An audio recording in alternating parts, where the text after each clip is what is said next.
फिर से महसूस किया जो पिछली सरकार ने इस दिल्ली की जनता को दिए। और दिल्ली की जनता के शब्द यदि मैं यूं कहूं कि उनके मुंह से क्या निकल रहा होगा, तो शायद वो कह रहे होंगे कि वो जहर देता तो सबकी निगाह में आ जाता, वो जहर देता तो सबकी निगाह में आ जाता। उसने यूं किया कि दवा देना बंद कर दिया।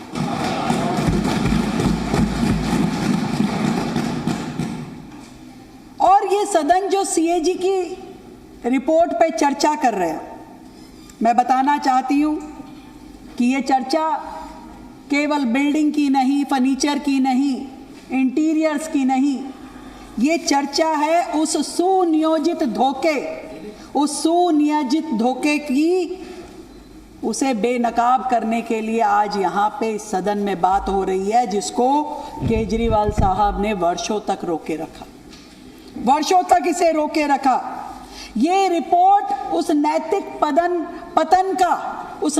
पतन का दस्तावेज है जो दिल्ली की जनता को आम आदमी बोल करके उन्होंने अपने आप को राजा और दिल्ली की जनता को दास समझा। नौकर थे, दास थे, जो वो कहेंगे मान लेंगे, जो दिखाएंगे देख लेंगे, जो कहेंगे वो सुन लेंगे। मैं महसूस करती हूँ ये वही सदन है, वो यही कुर्सी थी जहां से बैठ करके वो दिल्ली की जनता को बेवकूफ बनाते थे, दिल्ली की जनता को गुमराह करते थे। तो 38-32 हजार करोड़ रुपए की सबसे बड़ी कैपिटल स्पेंडिंग के साथ, और केवल इतना ही पता नहीं बताया हमने, सबसे बड़ी उपलब्धि जिसके लिए मैं श्रीमती रेखा गुप्ता जी के नेतृत्व को, उनकी दृढ़ राजनीतिक इच्छा शक्ति को बधाई देना चाहता हूं। अध्यक्ष जी, अगले वर्ष नगर निगम का चुनाव है। अगर मुख्यमंत्री चाहती तो लोक लुभावन घोषणाओं की झड़ी लगा सकती थी, क्योंकि अगले वर्ष चुनाव है। ऐसा होता ही है, जब बजट आता है, चुनाव से पहले के बजटों में सरकारें बहुत सारी लोक लुभावन घोषणाएं करती हैं। कहा जा सकता था मेट्रो के पास फ्री हो जाएंगे, कहा जा सकता था हाउस टैक्स माफ कर दिया जाएगा। ऐसा पिछली सरकारें हर साल किया करती थी, मगर दृढ़ राजनीतिक इच्छा शक्ति के साथ श्रीमती रेखा गुप्ता जी ने इकोनॉमिक्स को, बजट को पॉलिटिक्स के साथ डिहाइफनेट कर दिया है। घोषणाएं की जा सकती थी, बड़ी बड़ी घोषणाएं, मगर लोक लुभावन आसान रास्ते को छोड़कर हमने रास्ता चुना प्रशासनिक सुधार का। जी द्वारा शीश महल के ऊपर में सीरियस कंसर्न उसमें रिपोर्ट में आए हैं, और उन्होंने कहा है कि पूरे टेंडर प्रोसेस में बहुत सारी खामियां थी। जिस तरीके से टेंडर में छेड़छाड़ की गई और 7 करोड़ के टेंडर को 55 करोड़ रुपए तक ले गए, एक ही टेंडर को। तो उसमें इंजीनियर की भी और जो सरकार के पीडब्ल्यूडी मिनिस्टर थे उनकी भी गलती थी, और सबसे बड़ी गलती जिनके आदेश पे हो रहा था, जो दिल्ली के पैसों के ऊपर में जिन्होंने डकैती डाली, दिल्ली के रहमान डकैत उस समय के अरविंद केजरीवाल जी ने। तो मैं जब पीछे वहाँ पर गया था, मैंने वहाँ का एक पूरा टूर किया है, शीश महल टूर, और कल उसका वीडियो आपके सामने जारी करूँगा। तो उसमें भी देश की जनता देखेगी कि वहाँ पे कितना पैसा लगा हुआ है।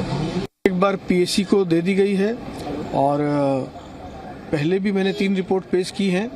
इस पर भी गहन समीक्षा होगी, इसकी जांच होगी, दस्तावेज खंगाले जाएंगे, बयान होंगे, एटीएन रिपोर्ट्स देखी जाएगी, और फिर सदन में विस्तृत रिपोर्ट रखेंगे। लेकिन आज मुख्यमंत्री जी ने बताया तो बड़ी हैरानी करने वाली बात थी कि सिर्फ मुख्यमंत्री नहीं, उस कोरोना काल में स्पीकर से लेकर सभी मंत्रियों तक के घरों पर करोड़ों की रिनोवेशन हुई हैं। माने ये आम आदमी कैसे आम आदमी थे? ये तो दिल्ली की जनता को तो इन्हें सजा देनी चाहिए बुरी तरह से, दी है, उन्होंने बेदखल कर दिया है।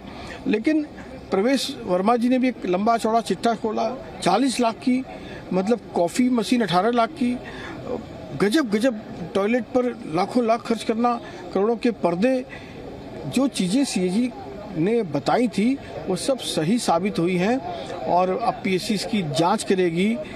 दिल्ली की जनता ने पहले तो सत्ता से बेदखल किया था, अब इन्हें दिलों से भी बेदखल कर दिया। शीश महल एक भ्रष्टाचार का एक नया कीर्तिमान रिकॉर्ड किसी सरकार ने बनाया, तो केजरीवाल की सरकार ने बनाया। ये शीश महल जब बनाया जब दिल्ली में कोविड अपने चरम सीमा में था, जब लोग हाहाकार मचा हुआ था, लोग कोई ऑक्सीजन ढूंढ रहा था, कोई भोजन ढूंढ रहा था, कोई अस्पताल ढूंढ रहा था, उस टाइम में केजरीवाल साहब शीश महल बना रहे थे। और शीश महल में कितने का पर्दा लगेगा, इटालियन टाइप 3 करोड़ की लगेगी, टॉयलेट सीट 10 लाख की लगेगी, ये चूज हो रहा था। उस टाइम लोग हॉस्पिटल ढूंढ रहे थे, पर उस टाइम दिल्ली का मुख्यमंत्री जिसके हाथ में दिल्ली के लोगों की बागडोर थी, जिसको बचाना चाहिए था, मुझे लग रहा है इतना बड़ा भ्रष्टाचार दिल्ली में कभी नहीं हुआ। और वही सीएजी की रिपोर्ट में था, उसमें चर्चा हुई। नहीं, अभी तो ईडी की जांच चल रही है। अभी उनको किसने, अभी तो निचली अदालत ने उनको अभी राहत दी है, अभी तो ऊपरी अदालत में चल रहा है मामला। ईडी ने कोई राहत नहीं दी, अभी तो साफ है, साफ चीजें चल रही हैं। तो अभी अपने आप कैसे बोल सकते हैं कि उनको राहत मिल